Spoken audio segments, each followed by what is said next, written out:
Hi, welcome to Introverted Indies. I'm here with Chantal Gadoury and we're going to chat about her book. So, Chantal, would you like to introduce yourself to everybody and tell us a little bit about your book?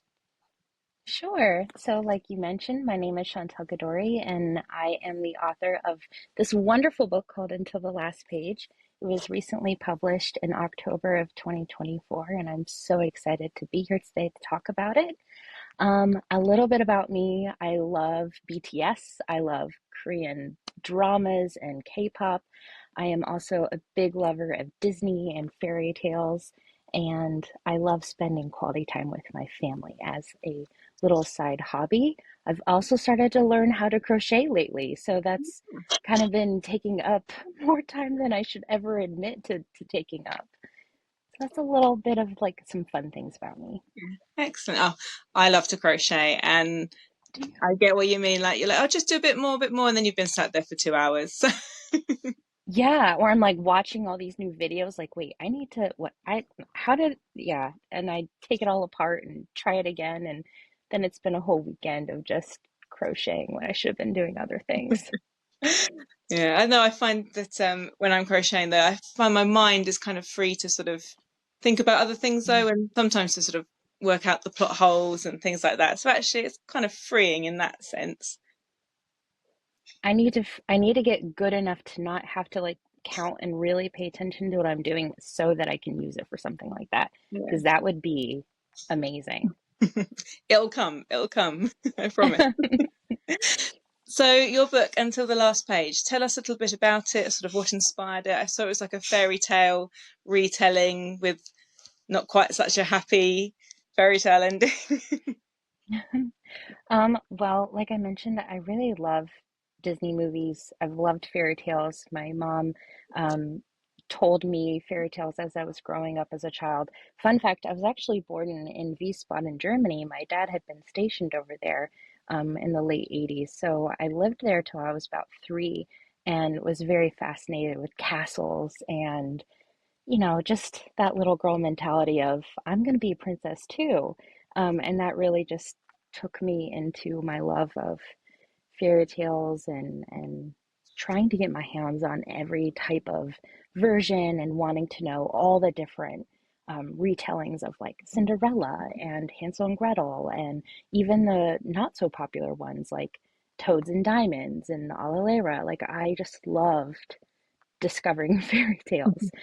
So when I was approaching this story of Until the Last Page, I wanted to take all the things that I loved, all the fairy tales that I loved, and find a way to sort of put them together. I was watching a K drama called um, W2 Worlds, and it was about a girl who gets sucked into like a manga or an anime. And I just thought that would be amazing if a girl got sucked up into a book of fairy tales. And I was imagining like a book like the one you see in the Never-Ending Story, like just that magical. And that's kind of where it all started. I just then I had to pick which fairy tales made the most sense, and I had to buy myself an official Grimm Brothers fairy tale book and see like what order they were in, um, and then sort of figure out how this girl travels into each of the stories, being that she's then stuck in a book, and the rest is kind of there. Hmm. Excellent. No, that sounds really interesting. And have you found that a lot of like the Grimm fairy tales are a lot darker than the ones that we know about and hear? Like they're always very sort of the ones I've read are very dark. Oh yes, very much so. And I actually always find that to be even more compelling of what what what was the message that the Grimm brothers fairy tale like they were Mhm. trying to have when they were documenting these stories, or what was the message that was being shared with the people who were orally telling these Mhm. stories. Um, and I don't know, they are, yes, they are darker. I do find that to be a little bit more compelling than the Little Mermaid didn't turn into sea bubbles, which I know is not a Grimm Brothers fairy tale, but Mhm. um, like that Disney sort of really made them be this always having a happy ending. Yeah. Everyone always lives. It's all wonderful. And I don't think that's really like real life all the time. And I think that there is something a sort of comfort that can be found in those Mhm. traditional tellings of fairy tales. Yeah. So does your fairy tale type story, does that incorporate some of the darker elements, or is it more of a like a lighter side to the fairy tales? I think I always try to keep it at least a little lighter, but I wasn't afraid to go down those dark paths. Like with Hansel and Gretel, Mhm. there are things that the main character, Josephine, actually sees. And there is like this sort of terror that you feel, or I definitely felt as I was writing it, because I wanted to be afraid in that world. When I ventured into I'll try not to give too many like tales that are in the book away, Mhm. but my favorite one is the Snow White story, and I really wanted to keep that to the traditional that the witch comes multiple times to see Snow White, and that the world doesn't always necessarily feel like what you would see in the traditional Walt Disney film, but something that's a little bit more new and fresh, however, still feeling very whimsical and fairy tale like. Um, I I do want to venture into darker things when I go back into the Mhm. next segment of this story. Just because I feel like there's more things there. I think there's more things that we can also take away as readers from those tales. Yeah, because life is not all sort of happy and singing birds and you find your prince Yeah, and happily ever after, is it, unfortunately? So yeah, right. no, that's great. So is you said is it more than one book that are going to be in this series? You've just got the one at the moment. So has it got more parts to it? There is going to be a sequel to this book. It does sort of end on a slight cliffhanger. So Mhm. for anyone who does not like cliffhangers, this does have one. However, there will be a sequel. There will be more to the story, and it's going to be so much fun. I am currently in the middle of writing it, and it's it's going to be just as fun as the first book. Excellent. So is this the only sort of series that you've got going, or have you got other sort of works in progress in the pipeline? Well, fun story is that this book is actually my 10th novel that I've ever written. However, the other novels that I have are no longer in print as of right now, but I do hope to someday bring them back and breathe new life into them. Mhm. But I have done quite a few duologies. I did one for a retelling of Hades and Persephone, which was set Okay. in a modern day time. I rewrote or I did a retelling of the very old German fairy tale called Allerlehre. Um, I did I did a Nutcracker retelling because I love the Nutcracker, and and I did a very interesting retelling of the Little Mermaid. I took elements of the story of the Little Mermaid and then meshed it with like Treasure Planet and took like villains like Jafar from Aladdin, and I really just wanted to make it be this brand new story while also it's still feeling a little familiar to everyone. And that Fantastic. one's very dark. Yeah. It gets dark and sad, but it does, I will say, it does end on a happy note. I do like to have my books at least end on some sort of like, okay, that wasn't so bad, or Mhm. there was a lesson learned here. Yeah, I think a lot of people do, like you said, don't always like a cliffhanger. They do like things to be wrapped up and to end happily. So yeah, I can understand that. So do you have any other sort of genres that you like to sort of write in, or is it mainly the fairy tale retelling? I did venture into contemporary romance for a book that I wrote shortly after my dad passed away. I was going through some of my really old, like high school journals and, Mhm. reading about cr crushes that I had and those big, like, tests that I was studying for and was so stressed about. And I just started writing as a character named Charlie, and she was essentially me going through high school again. However, I wanted her to tackle the grief that I was feeling. So I fictionalized a crush that I had. He's amazing in the story. And she has a lot of fun, but then there's also that learning curve of my father's passed away. What does this mean for me? How do I interact with other people? So it was definitely an interesting sort of genre to go into, really of a modern girl, and it not being laced with fairy tales and magic. Um, the only other genre that I ventured into was a like dark dark romance, Hmm. when when the whole world was gripped with either vampires or fairies and all the things that I know that many readers love and I Yeah. love too as well. I wanted to sort of dip my toes into things like that. And it's definitely a genre that I would revisit again. Absolutely. Yeah. Oh, excellent. So yeah, because you said there's a little romance in, I mean, a lot of fairy tales have romance in, don't they? So you sort of incorporated some of that into Until the Last Page as well. Oh, yes. Yes. Yeah, it's I originally wanted so I originally wanted my main character to just have a sidekick who was a frog prince, and I thought that was hilarious. Like Little Mermaid has Sebastian and Flounder, like every Disney princess has her sidekick. And I thought, well, my Josephine, my main character, will have this frog prince and it'll be a great adventure. And then it turned out that the frog prince needed to break his spell and he wanted to find the woman that would help him be a man again. And then suddenly, as I was writing, I realized that there was a romance between the two of them, and I thought it was very strange that a girl was falling in love with a frog prince, but it happened, um, and that's where the romance is. Excellent. No, that sounds brilliant. Um, so my brain's just gone completely.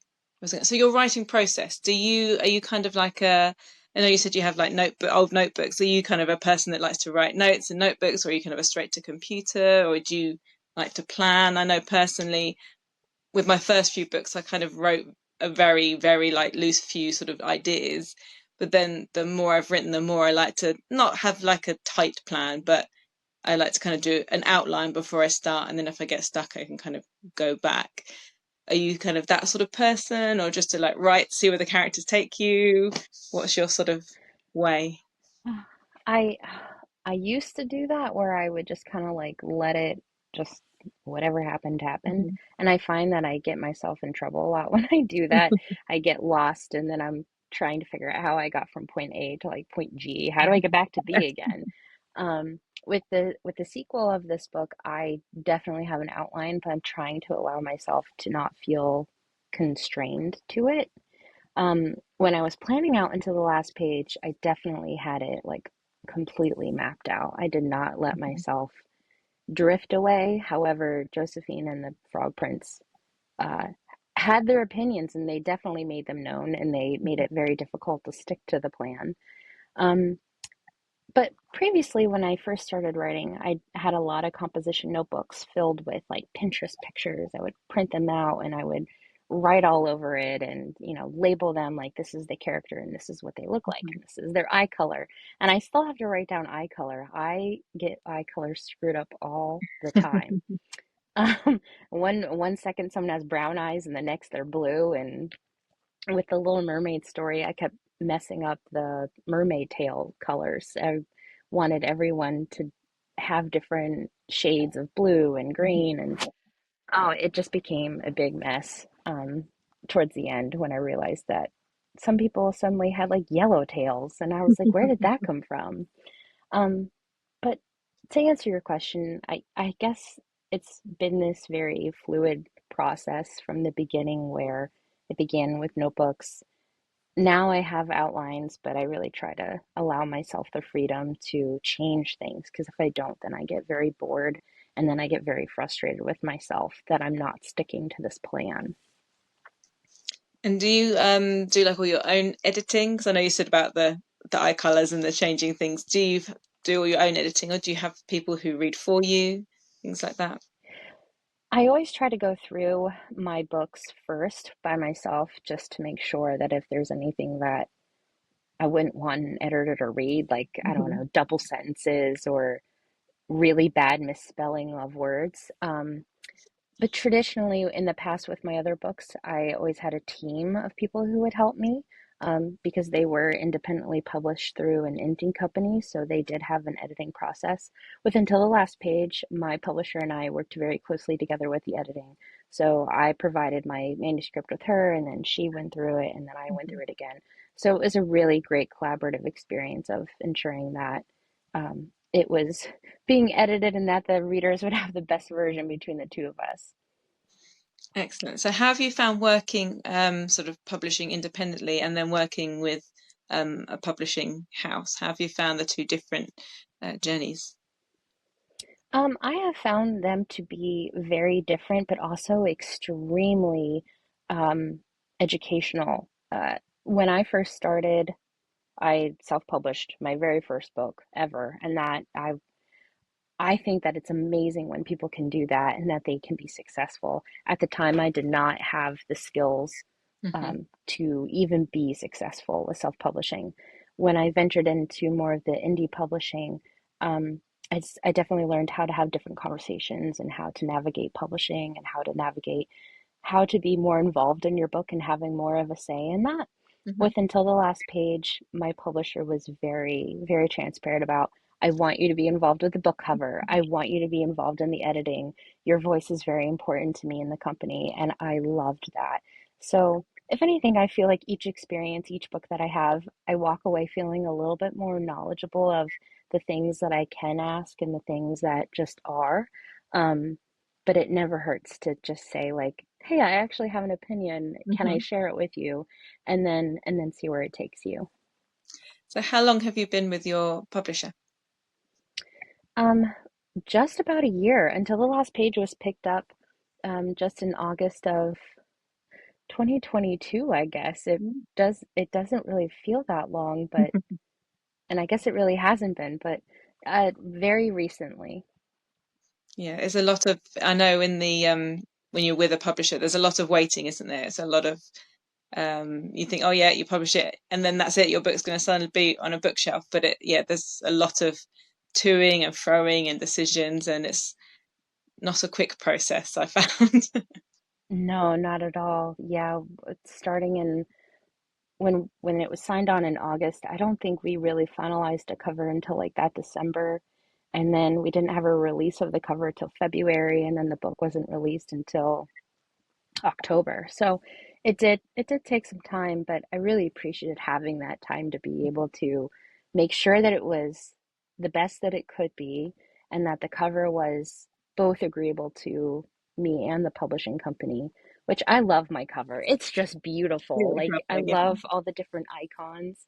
Um, but then also being able to prepare like marketing, and that was really something that not only in that indie publishing company previously, I did a lot of my own marketing, but in this case too, I've been doing a lot of my own marketing and realizing I am terrible at selling myself.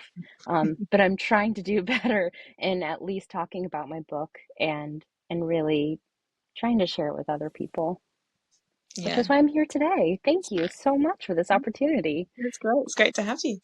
Yeah, I think I know personally, I find the marketing and the yeah, selling yourself is one of the hardest parts. And like you said, even when you have a publisher on your side, you still have to do a big chunk of the marketing. I think a lot of people also think, oh, I've got a publisher, it'll all be done for me. But I had a small press publisher, and yeah, the marketing was 99% was down to me. So do you have Yeah. any like top marketing things that you like to do or things you find that work for you or just tips for anybody listening? Well, I started my I started my marketing even before my book was published, even before I had a publisher. I had just gone through a big weight loss journey, so I was finding some confidence in making videos, and I had never really been too involved on TikTok at the time, but I thought, people talk about their books all the time. I'm just gonna dress up as Josephine, and I have this little frog print ceramic guy, and I was just reenacting scenes and having fun. Um, so I don't know if it's necessarily successful because I haven't had like too much of a following. None of my videos have gone viral. Um, and then with everything that's sort of going on right now in the United States with TikTok Mhm. and um, just kind of, I'm trying to find different avenues now of marketing, and Instagram is great. There's so many beautiful bookstagrammers. I've Mhm. certainly reached out to many of them, and I think that that is always a really great avenue for authors because bookstagrammers want to read books and Mhm. they want to help. Usually, they want to help Yeah. authors get their books out there. Um, but aside from like a secret tip, I'm still trying to find the Yeah, secret tip. yeah, me too. Yeah. No, I find I don't particularly like being in front of the camera, and I always begrudge how much time you feel like you have to spend on social media doing these things and trying to think of Yes. ideas for videos. And I'm like, I could be writing or crocheting. Like there's lots of other Yeah. things that, I think I could be doing that are more productive, but at the end of the day, you kind of got to put yourself out there, haven't you? There's so many great books that are indie published and so many people trying to sort of sell them that you have to join in, don't you? You have to be part of that community. Yeah. I'm still trying to tackle just Instagram postings. I don't post every day. I don't No. even think I post once a month. Like it's maybe here and there. And I really need to do better at that. I really enjoy making Canva pictures. I've learned how to use that site, um and I wish I had more time to dedicate to that, and or I wish I also had better ideas because there's only so many, like how many Taylor Swift songs would you relate to my book, or how many movies are relatable to this book? And after you go through so many of those, like, you know, if you like this, you'll like that posts, I kind of run out of ideas and I'm like, well, I don't really know what else to say, and I need to do better at that. Yeah, I know. I always find trying to find books to compare to my own book is hard because I was like, well, I've not read all the books out there. I Right. really don't know. So yeah. So for you, are you sort of like a morning writer or are you sort of an afternoon or do you have, like, I know me personally, I work 4 days a week and then I have children. So Wednesday is my one day off that the kids are at school and I'm at home. So that's kind of my day and I set it aside to write. Do you have anything like that or are you just a sort of as and when you can grab a moment? I I envy you, one, for having a Wednesday to yourself. I hope you write the whole day. No, it's, yeah, it's when I have the time where I can kind of get that time. I work full time Monday through Friday, sometimes Saturdays, depending on what's happening. Um, and and then I get home, so I live at home with my mom, and I would say that we both sort of take care of each other, but there are times where I'm definitely assisting in the house a little bit more.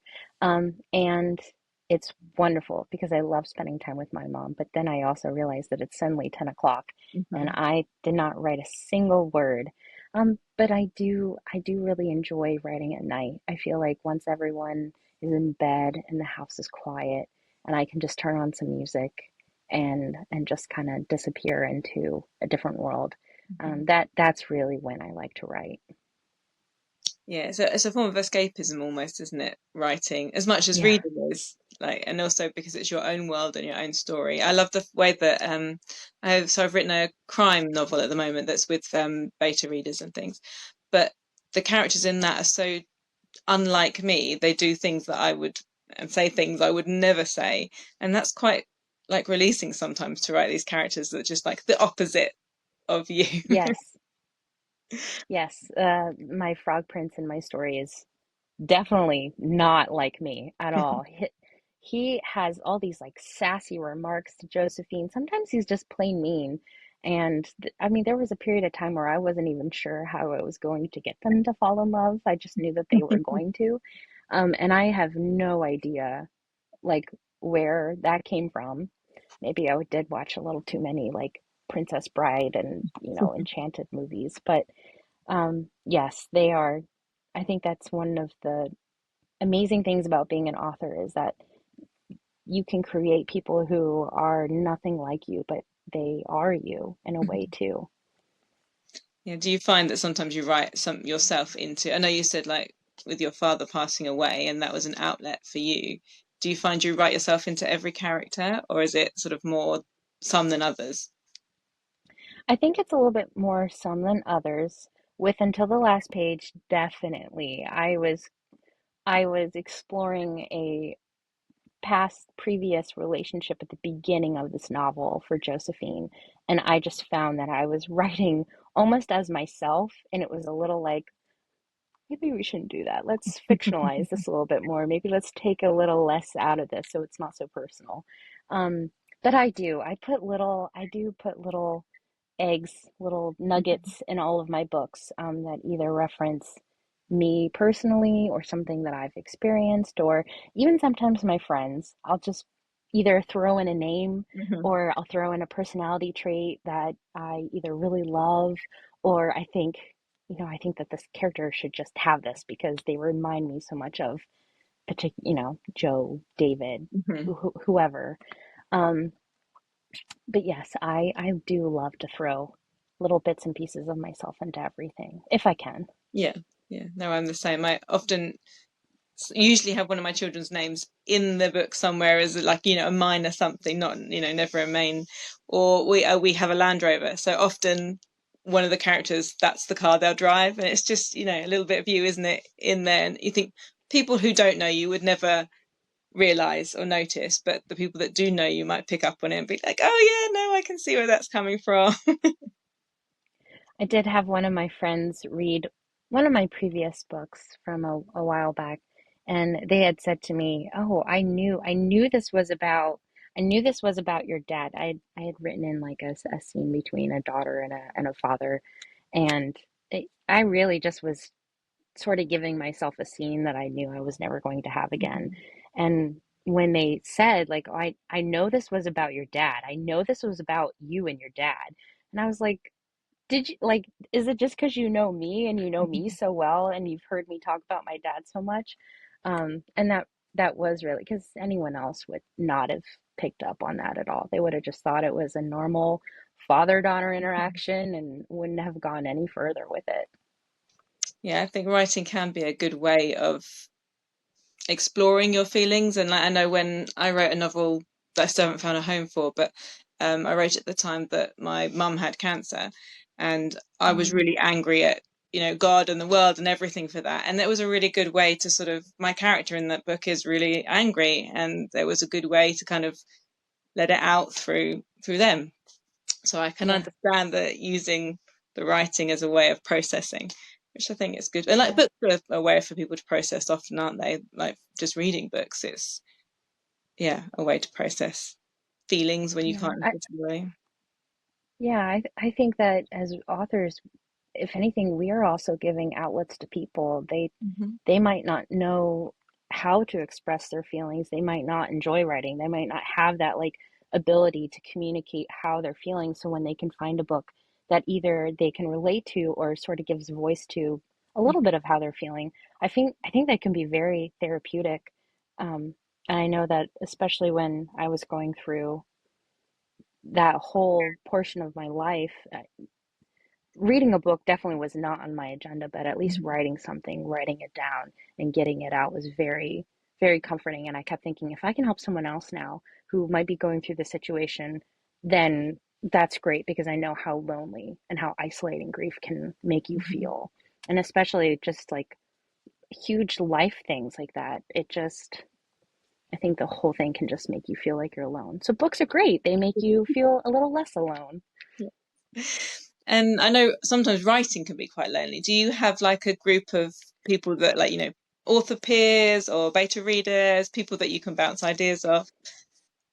I do. I have a really small group that I had in my previous experience of publishing that I've sort of taken with me. Hmm. So I do have a few people that I send my novels to and say, can you read this and tell me what Hmm. you think? Or can you read this paragraph? Does this suck? I think it's terrible. Yeah. And at least getting that feedback or that validation of like, no, it's not terrible. You just maybe need to tweak this. Hmm. Um, and I've actually recently discovered that my boyfriend is very open to being that person for me too now. And so that's kind of nice to be able to share my writing with a partner who actually like wants to Hmm. read my writing and be involved and know what's going on in my mind when I'm not actually fully engaged in reality, when I'm in a different world. And my mom was such a huge part of Until the Last Page. When I was telling her about my story originally, she was like, "Well, when you're done, I would read this, and I never share my writing with my mom, like ever. And this was the first book where I was like, okay, here it is. Tell me what you think. Um, so I don't have like a huge group of people, but I definitely at least have quote just a few who I really trust and know that will give me the feedback that I need to have rather than the feedback that I want to have. Yeah. Yeah, no, I think that's important to have people who will be honest with you and not just say, "Yeah, it was great, it was wonderful." And I think, well, that's lovely to hear, but that doesn't help me because I know that what I write is never perfect first time. I mean, it's never perfect ever, but it's Yeah. never as good as it can be first time. So you need people, don't you, to give that constructive criticism so you can make it better. Because the first draft, we all Yeah, know, is always the first draft, isn't it? it's rough. Yeah. Usually it's very rough. Yeah, definitely. I know that my co-host Lucy, she's one of the people that I often we bounce ideas off of each other, or I just say, "Oh yeah, like you said, can you just read this paragraph and like just tell me if it's going in the right direction or does this make sense?" So yeah, I think it's so important to have those people. Yeah. Yeah. So your second book that you're writing, currently writing for the series, is that through going to be through the same publisher? Have they taken both books on?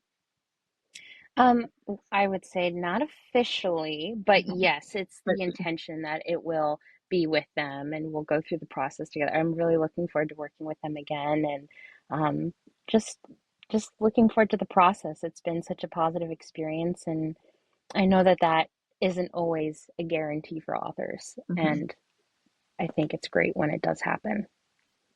Yeah, I know. I made the decision to split with my publisher just because I wanted to publish the second book in my series and I wanted to have more control, I think is the best way to put it, and to Yeah, put the book on sale and things like that, and to see if the marketing stuff I was doing was actually having any effect on the sales because I didn't find out.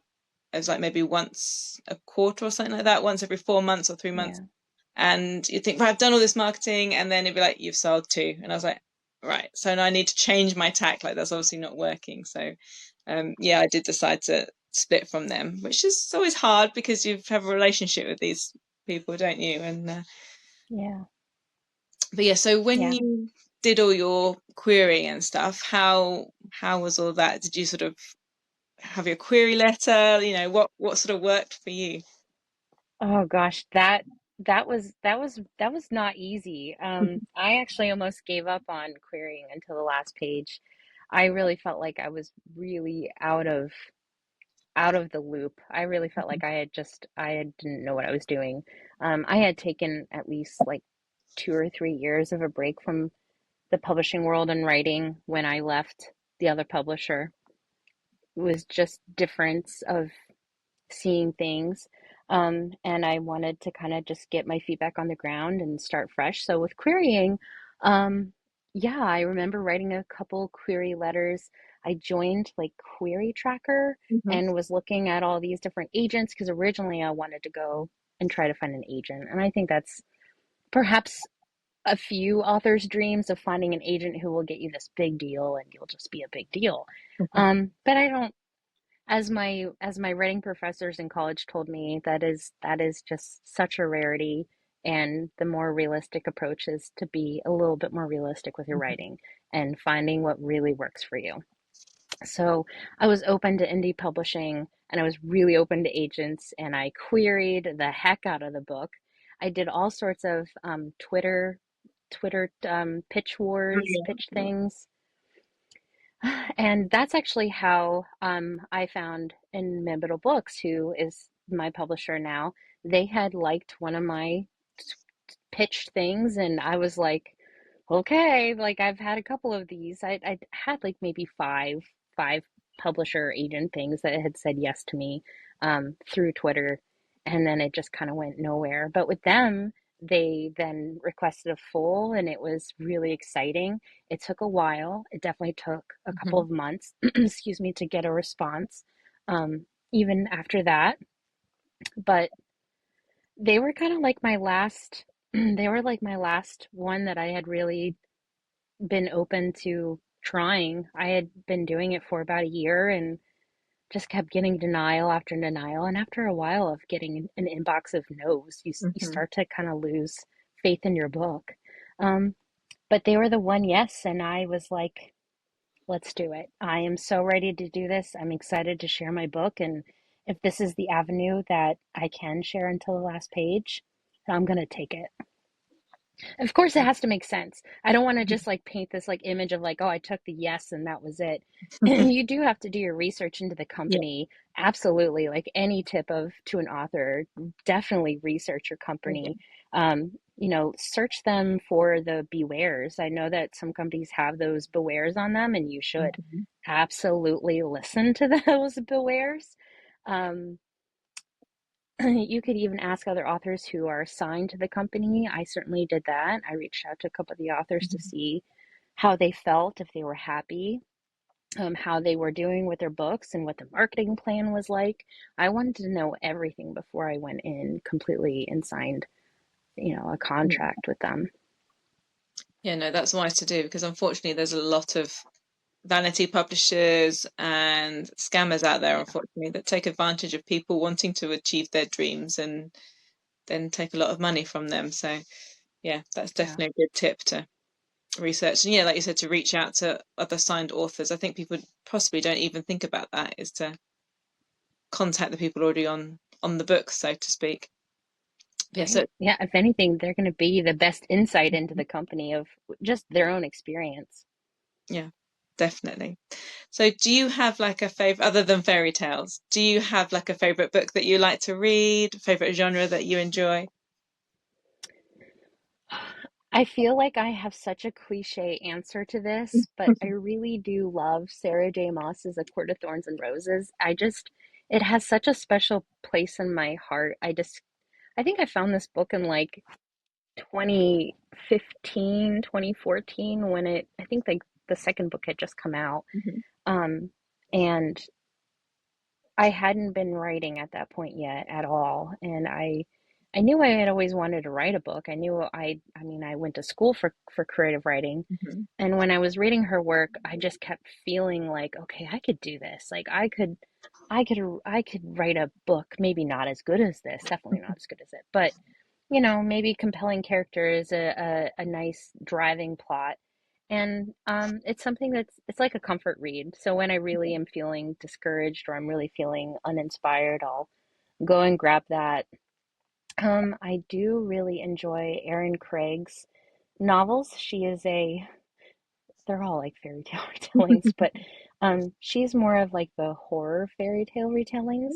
So she wrote a darker version of The 12 Dancing Princesses. She wrote a really dark version of Rumpelstiltskin, and and she's also another reason why I have until the last page.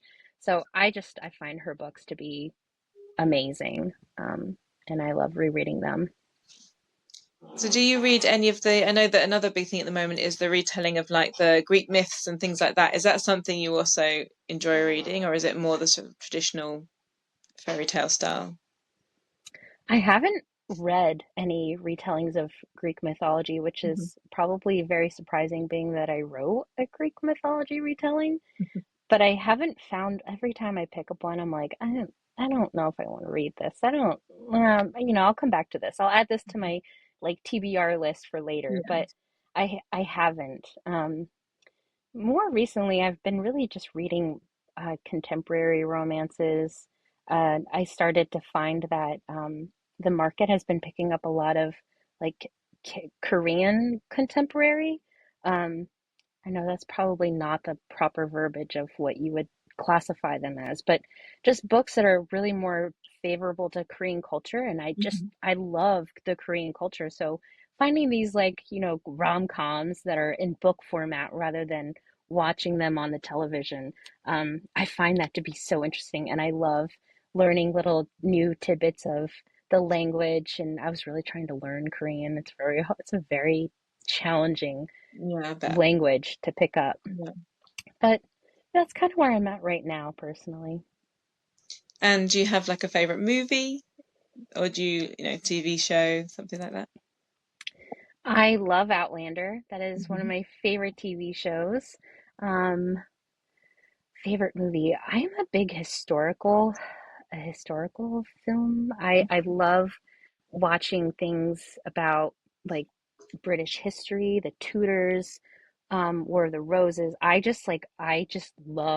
love learning about history, and anytime I can find a film, even though it's definitely not completely accurate, I love that they start these movies so that we can start having more conversations about these historical figures and especially Mhm. women in history. A favorite movie. I think Beauty and the Beast, a Disney movie, is definitely my favorite. It's one that I've always loved watching with my mom. Um, but like Ever After with Drew Barrymore, it's also a I really love fairy tales. Um, yeah, I'm trying to even think of like a recent film that I've seen. I just recently watched Parasite, which is the movie that won Best Picture a couple years ago with the South Korean director, and that was Mhm. very interesting. I definitely wouldn't say it was my favorite, but I'm trying to, I'm just trying to pick up new cinema tastes and Yeah. expanding outside of fairy tales because not everything can be. Yeah, no, like with reading, I try and read all different genres and try and read a bit, but you always find that there are ones that you like more than others on there that you can't help that. Like personally, I've tried to read a few romances. They're not always my thing, but I quite like a crime novel, or I don't. Yeah, like I've got a few Sarah J. Maas's. I like that sort of thing. So yeah, I think I'd like to say I'm quite broad with my reading mostly, but we do have our comfort books, don't we? Like things that you can just read Yeah. easily, and it's just easy and happy. Yeah.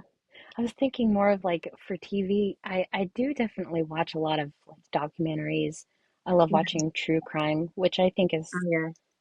probably like I don't know. I feel like a lot of us women say we love watching true crime, and there's just something about like trying to figure out the mystery or the Mhm. why. And I suddenly feel like I could be Sherlock Holmes and figuring out the mystery a lot quicker than the detectives who are actually on the scene.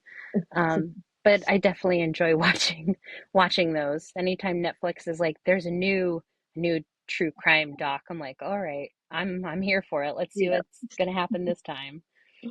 Yeah, no, there's something addictive about watching them, isn't it? And although sometimes I'll Yes. watch some and I'll be like, no, I've watched too many now. I need a break. I need something a bit more less deathy for a bit. Yeah. A little more light. Yeah. Yeah. Yeah. Yeah. Especially if it comes to children, I find that I'm less keen. Sounds silly, doesn't it? Yeah. People being killed, and that's never a good thing. But anything with children, I find I'm not so keen on watching that personally. But But that's like it's so different. Mhm. I like it isn't, right? Like one Mhm. person dying to another, but like it's I think it just takes like a whole other kind of awful person to do something to a child. Yeah, no, I agree. I agree. But Yeah. luckily, there's not too many of those. Yes. So, do you have a newsletter or a website or anything like that so people can keep in touch with you for updates and things like that? Well, I would say that the best place, even though I said earlier I'm not too often on Instagram, I am doing better at trying to be way more present on there. The best place to reach me right now is either on Instagram.